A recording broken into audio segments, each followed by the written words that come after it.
मशहूर कथावाचक हैं चिमनानंद बापू जी, उनकी कथा चल रही है श्रीमद् भागवत कथा और काफ़ी श्रद्धालुओं की भीड़ दिख रही है इसमें। कुछ खास चर्चा इनसे करेंगे क्योंकि तमाम सवाल हैं जिनसे पूछना ज़रूरी है। सबसे पहले हिंदुत्व क्या है? ममैवांशो जीवलोकः जीवभूतः सनातनः। भगवान कहते हैं ये पूरी सृष्टि ही मेरा स्वरूप है और जो मेरा स्वरूप है वही सनातन है और जो सनातन है वही हिंदू धर्म है।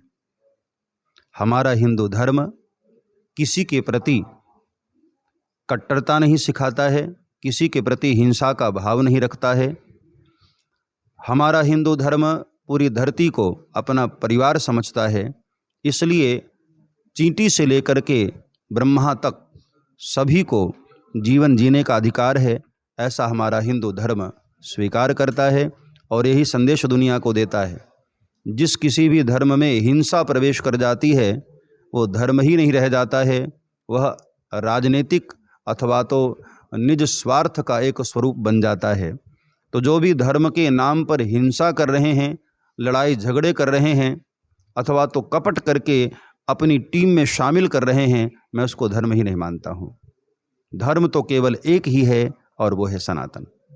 श्रीमद् भागवत कथा के कुछ ऐसे सूत्र बताइए जिससे मनुष्य को अपने जीवन में ज़रूर पालन करना चाहिए। श्रीमद् भागवत का पहला ही जो श्लोक है, सच्चिदानंद रूपाय विश्वोत्पत्त्यादि हेतवे तापत्रय विनाशाय श्री कृष्णाय वयम नुमः। पहले ही शब्द में कहा गया भगवान सच्चिदानंद हैं, सत चित और आनंद स्वरूप हैं। संसार में हमें कहीं भी आनंद की प्राप्ति नहीं होगी, चाहे कितनी भी बड़ी हम बिल्डिंग बना लें, कितना भी हम धन कमा लें, कितनी भी प्रॉपर्टी इकट्ठी कर लें, लेकिन जो हमें चाहिए वो बड़ी से बड़ी बिल्डिंग में भी प्राप्त नहीं हो पाती है। वो केवल और केवल परमात्मा के चरणों से ही हमको प्राप्त हो सकती है। इसलिए संसार का हर कार्य करते हुए परमात्मा का स्मरण अवश्य करते रहें, जीवन बैलेंस में रहेगा और जीवन बड़ा सुखद रहेगा। हिंदू एक कैसे होंगे? हिंदू एकता के लिए ही संतजन अपने आश्रमों को छोड़ करके समाज में जाते हैं।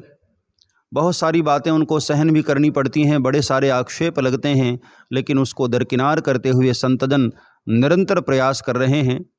जातिवाद से समाज को बचाना है, क्योंकि जातिवाद का जहर अंग्रेज़ों ने बोया और बाद में स्वार्थ पारायण जो राजनीतिक लोग रहे हैं उन लोगों ने कभी इस अग्नि को बुझने नहीं दिया और ज़्यादा से ज़्यादा इसको फैलाते ही रहे। लेकिन संतजन अब वीणा उठा लिए हैं। और एक बात मैं कहना चाहूँगा कि जब राष्ट्र की चिंता संतों को होने लग जाए तो ये राष्ट्र के लिए बड़ा सुखद संदेश है और आने वाले समय में ये वैमनस्यता मिटेगी और हम सब लोग एक होंगे और वापस से हमारा भारत विश्वगुरु बनेगा। हमारा भारत देश एक ऐसा देश है जहाँ पर हर एक मनुष्य को समान नज़र से देखने की परंपरा चलती हुई आई है। लेकिन ये बात कहाँ से और क्यों उठी कि एक हिंदू राष्ट्र होना ज़रूरी है? क्या आप इसके पक्षधर हैं? देखिए, पहले तो हमको ये समझना पड़ेगा कि हिंदू राष्ट्र के मायने क्या हैं। हिंदू राष्ट्र का मतलब ये नहीं कि हम किसी को यहाँ से भगा देंगे। जो मुस्लिम देश हैं, जैसे दुबई है, पाकिस्तान है, अरेबिया है, कोई भी देश, तो क्या वहाँ अन्य धर्म के लोग नहीं रहते हैं? रहते हैं। ऐसे ही हमारा हिंदू राष्ट्र भी सनातन की मर्यादाओं का पालन करते हुए इस राष्ट्र के सारे नियम होंगे। इसका मतलब ये नहीं कि हम मुसलमान को भगा देंगे, ईसाई और बौद्ध को यहाँ से हम भगा देंगे। हमारी भगाने की कोई कल्पना नहीं है, लेकिन बस उनको जगाने का भाव है कि आप कायदे में रहो, मर्यादा में रहो। सनातन धर्म के अनुकूल यदि आपने व्यवहार किया तो हम आपको हृदय से लगाएंगे। हमने अब्दुल कलाम को भी सिरमौर बना करके राष्ट्रपति के पद पर बिठाकर उनको सर्वोच्च सम्मान दिया।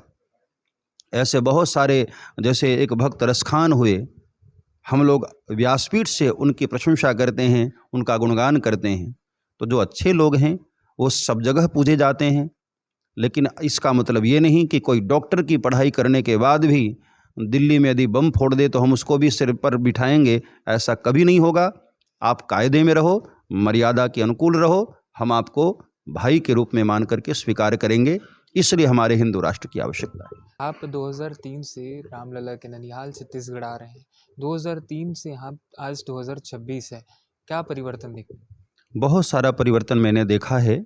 जिस तरह से पिछले कुछ वर्षों में इस छत्तीसगढ़ का विकास हुआ है और लोगों का जीवन जीने का जो स्टैंडर्ड है वो बढ़ा है और लोग जागरूक हो रहे हैं, तो ऐसे बहुत सारे बदलाव हमने देखा है समाज में और ये अच्छा आने वाले भविष्य के लिए अच्छा संकेत है।